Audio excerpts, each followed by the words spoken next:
Hello বন্ধুরা, নতুন করে একটা ভিডিও নিয়ে চলে এলাম তোমাদের কাছে। টিএসটি ফুটবলের পক্ষ থেকে আমি তুলসী। ইতিমধ্যে তোমরা জেনে গেছো যে আগামী 12ই জুন থেকে 31শে আগস্টে সামার উইন্ডো, আইএসএল এর ফুটবলের যে সামার উইন্ডো সেটা ওপেন হতে চলেছে।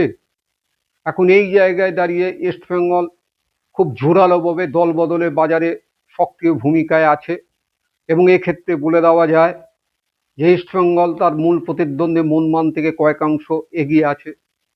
এগিয়ে থাকার তার পেছনে অনেক কারণ আছে, কেননা ইস্টবেঙ্গলে 5 বছরের যে আইএসএল এর ইতিহাসে যে হতাশাজনক ফলাফলের চিত্র, হতাশাজনক যে পারফরমেন্স, সেই পারফরমেন্স থেকে উত্তীর্ণ হবার জন্য, সেই পারফরমেন্স থেকে ভালো কিছু করার একটা অঙ্গীকারবদ্ধ নিয়ে ইস্টবেঙ্গল ম্যানেজমেন্ট এবং ইনভেস্টর তারা বদ্ধপরিকর।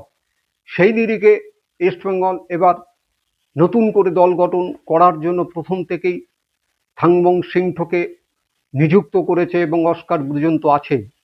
দুজনের মস্তিষ্ককে সামনে রেখে ব্যবহার করে ইস্টবেঙ্গল সমস্ত টিমটা পরিকল্পনা, সমস্ত কোন প্লেয়ার স্বদেশি এবং বিদেশি কোন প্লেয়ারকে নিয়ে আসবে সেই বিষয়গুলো তাদের মধ্যে আলোচনার মাধ্যমে কর্মকর্তারা ঝাঁপিয়ে পড়েছে। ইতিমধ্যে দুজন বিদেশি ফুটবল রিক্রুট হয়েছে, যে বিদেশি ফুটবলের ক্ষেত্রে বলে দেওয়া যায় যে বিগত দিনের যে পারফরমেন্স, সেই পারফরমেন্স নিরিখে বলা যায় বিদেশি চয়ন খুব ভালো হয়েছে। এখন আগামী দিন তার প্রমাণ, তার পারফরমেন্স করবে যে সে কিরকম খেলছে, ইস্টবেঙ্গল সে কতটা লাভবান হয়েছে। কিন্তু এটা বলা যায় যে টিম করার ক্ষেত্রে একটা সুনির্দিষ্ট পরিকল্পনা নিয়ে ইস্টবেঙ্গল এগোচ্ছে। এইবার স্বদেশি যে জায়গায় ইস্টবেঙ্গল গতবার যে জায়গাটা সবচেয়ে বেশি ভুগিয়েছে, যেটা ইস্টবেঙ্গলের দুটো side back, left side back এবং রাইট সাইড ব্যাক, যেটা বাংলা গোদা ভাষায় যদি বলা যায় পাতে দেওয়ার যোগ্য না, এরকম প্লেয়ারকে ইস্টবেঙ্গল নিয়ে সারা সিজন বইতে হয়েছে। এখন এই জায়গায় দাঁড়িয়ে ইস্টবেঙ্গলের প্রথম যে অগ্রাধিকার দিয়েছিল, অস্কার ব্রুজন চেয়েছিল, সেই হচ্ছে পাঞ্জাব এফসি ফুটবলার। তোমরা অনেকেই আগে জেনেছ, অনেকেই দোদন্য মানতায় ছিলে, সে হচ্ছে টেকচাঁদ অভিষেক সিং, পাঞ্জাব এফসি। প্লেয়ারটার মধ্যে কোয়ালিটি যেটা আছে, সবচেয়ে বিশেষত যেটা, যে লেফট সাইড ব্যাক এবং রাইট সাইড দুটো পজিশনই খেলতে পারে এবং প্লেয়ারের পোটেন্সিয়ালিটি খুব ভালো, কভারিং খুব ভালো, প্লেয়ারটার হচ্ছে অ্যাটাকিংটা সবচেয়ে বেশি ভালো। এখন এরকম একটা প্লেয়ারকে ইস্টবেঙ্গল অন্তত তোমাদের আমি বলতে পারি যে 12 তারিখ ওপেন হলে 13 তারিখের মধ্যে সমস্ত কাগজপত্র রেডি, খালি শোয়ের অপেক্ষা। এক, 2 নম্বর, আরেকজন যে প্লেয়ারের কথা বলবো, রামসাঙ্গা বলে যে প্লেয়ারটা আছে, সেই প্লেয়ারটা হচ্ছে রিয়ের কাশ্মীর, অসাধারণ ফুটবল খেলেছে আই লিগে এবং সমস্ত খেলায় অংশগ্রহণ করেছে। সেখানে যে পারদর্শিতা, সেখানে যে মুন্সিয়ানা পরিচয় দিয়েছে, ইস্টবেঙ্গল কর্মকর্তাদের নজরে ছিল, অর্থাৎ অস্কার ব্রুজনের নজরের মধ্যে দিয়ে সেই প্লেয়ারকে তুলে নিয়েছে সাইড ব্যাক হিসেবে। এবং অপশন আরো বাড়াবার জন্য সেখানে লাললেম রুইতা বলে আরেকজন প্লেয়ার পাহাড়ি ফুটবল, তাকেও রিক্রুট করেছে।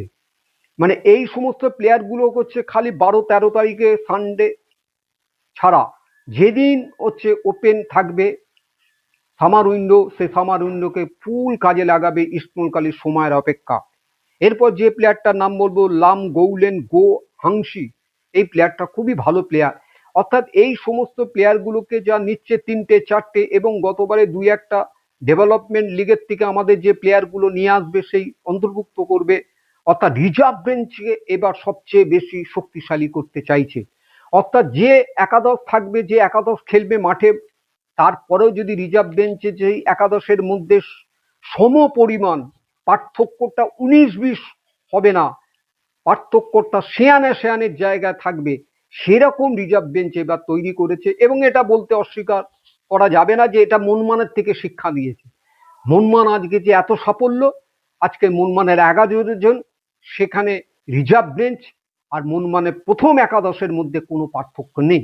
তাহলে এই 4টে প্লেয়ার আগামী দিন ইস্টবেঙ্গল ক্লাবের একদম খালি শোয়েই করার অপেক্ষায় এই জায়গা আছে। নির্ভরযোগ্য যে সূত্র আজকে তোমাদের কাছে ব্রেক থ্রু হিসেবে আমি তোমাদের কাছে দিলাম। এরপর যে কথাটা বলবো, যে ইস্টবেঙ্গল যে ফরওয়ার্ড লাইনে এবং সেকেন্ড স্ট্রাইকার হিসেবে যাতে খেলতে পারে, সেই জায়গায় দাঁড়িয়ে ইস্টবেঙ্গল মরক্কান একজন বিদেশি ফুটবলের শর্ট লিস্টেড করেছে, 3-4 জন শর্ট লিস্টেড হয়ে আছে। এখন তাদের মধ্যে কথাবার্তা চলছে। তোমরা যেন শোয়ে খালি কথাবার্তা বললে হবে না, সেখানে সমস্ত স্যালারির বিষয়গুলো থাকে, অন্যান্য ক্রসগুলো থাকে, যে প্লেয়ার আগামী দিনের কি অবস্থার মধ্যে বাঁধন দিয়ে তাকে ঘিরে রাখতে চাইছে, সে প্লেয়ারের পছন্দ নাও হতে পারে, এই বিষয়গুলো থাকে। সুতরাং সেইটা এখনো পর্যন্ত মরক্কোর যা রিক্রুট হবে, কিন্তু এটা বলে দেওয়া যায় যে মরক্কোন ফুটবলার এবার ইস্টবেঙ্গল ফরওয়ার্ড লাইনের অন্তত নেতৃত্ব দেবে। সেরকম 3-4 জন ফুটবলার এখনো পর্যন্ত, সে নামগুলো তাদের মধ্যেই সীমাবদ্ধ, সেইভাবে এখনো আমরা খবর পাইনি। যখনই আমাদের কাছে খবরটা আসবে আমি তোমাদের কাছে ব্রেক থ্রু দেবো। কিন্তু এটা বলতে পারি খুব বিদেশি, চমকপ্রদ বিদেশি, এবং যে খেলার অনেক কিছু ঘুরিয়ে দেওয়ার মতন শক্তিশালী একজন প্লেয়ারকে ইস্টবেঙ্গল এবার রিক্রুট করছে, মরক্কোন প্লেয়ার। তাই এই সমস্ত বিষয়গুলো তোমাদের কাছে রাখলাম। তোমাদের যদি এই বিষয়বস্তু, এই ভিডিওর সমস্তটা যে আলোচনা আমি রাখলাম ভালো লাগে, তাহলে তোমরা অবশ্যই লাইক শেয়ার করতে ভুলো না, এবং যারা নতুন তারা অবশ্যই এই পিএসটি ফুটবলটাকে সাবস্ক্রাইব করে দিও এবং পাশে অল বেল নোটিফিকেশনটাকে অন করে দিও, যাতে আমি যখন যে কোনো সময় যে ভিডিওগুলো আমি ছাড়বো তোমাদের কাছে সর্বাগ্রে পৌঁছতে পারে। তাহলে আজকের এখানেই আমি শেষ করছি।